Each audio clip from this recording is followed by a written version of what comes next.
नवी मुंबईतील सहाय्यक पोलीस निरीक्षक अश्विनी बिद्रे गोरे यांची सन 2016 मध्ये हत्या झाली होती। या प्रकरणी न्यायालयानं अभय कुरुंदकर याला दोषी ठरवत जन्मठेप आणि 20,000 रुपये दंडाची शिक्षा सुनावली होती। गेल्या 1.5 महिन्यांपासून अभय कुरुंदकर हा संभाजीनगरमधील कारागृहात शिक्षा भोगतोय। दरम्यान कुरुंदकर यांना संभाजीनगर कारागृह प्रशासनाला मुलाच्या लग्नाचं कारण पुढं करत रजेचा अर्ज दिलाय। मात्र अभय कुरुंदकर हा मूळचा कोल्हापुरातील आहे। त्यामुळे कारागृह प्रशासनाच्या सूचनेनुसार आज मयत अश्विनी बिद्रेचा पती राजू गोरे यांना राजारामपुरी पोलिसात जबाब नोंदवण्यासाठी बोलवण्यात आलं।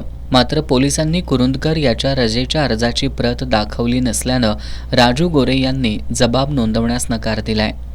अश्विनी बिद्रे हत्याकांडातील मुख्य आरोपी हा कोल्हापूरचा रहिवासी असल्याने तो सध्या संभाजीनगर कारागृहामध्ये आहे। संभाजीनगर कारागृहाने त्याच्या मुलाच्या लग्नाला अर्जित रजा मिळावी म्हणून अर्ज दाखल केलेला आहे आणि त्या अर्जाची चौकशी ही राजारामपुरी पोलीस स्टेशनकडे आहे। येथील उदय पाटील नावाचे पोलीस कर्मचाऱ्यांनी मला फोन केला होता की आपण जबाब नोंदवायला पोलीस स्टेशनला यावा। त्या मनानं मी आज पोलीस स्टेशनमध्ये आलो। त्या संबंधित पोलीस कॉन्स्टेबलला भेटलो। त्यांनी या पोलीस स्टेशनचे PI चव्हाणकडे मला घेऊन गेले आणि आपण असं रजा आहे आणि त्या रजासाठी आपलं काय म्हणणं आहे ते नोंद करावं अशी त्यांनी मला सूचना केली। मग मी त्याप्रमाणे म्हटलं की जो अर्ज आहे तो मला वाचायला मिळावा आणि त्याची एक कॉपी मिळावी, त्यानंतरच मी याबाबतीत माझं जे म्हणणं आहे ते मी देऊ इच्छितो।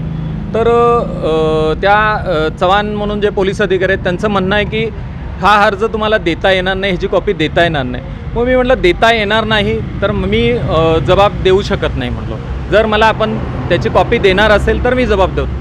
त्यांना पॅरलचा जो अधिकार आहे तो माननीय उच्च न्यायालयामध्ये आहे, परंतु या राज्यामध्ये जालेंदर सुपेकर जेव्हापासून ह्या कोर्ट जे जेल प्रशासनाची जबाबदारी सांभाळतात तेव्हापासून ह्या बऱ्याच गोष्टी ह्यामध्ये चेंजेस झालेल्या आहेत आणि हे ह्यातला जो आरोपी आहे किंवा ह्या आरोपीचा भाऊ आहे हा कुरुंदकर ही परिवारानं त्याच्यासोबत नोकरी केलेली असल्यामुळं जालेंदर सुपेकरांची ह्यात भूमिका असू शकते। त्यांच्या सांगण्याने ह्या जामीन अर्जाच्या किंवा ह्या रजेचा प्रोव्हिजन केलेलं असू शकतं आणि ह्या परिवाराकडून आम्हाला निश्चित धोका आहे।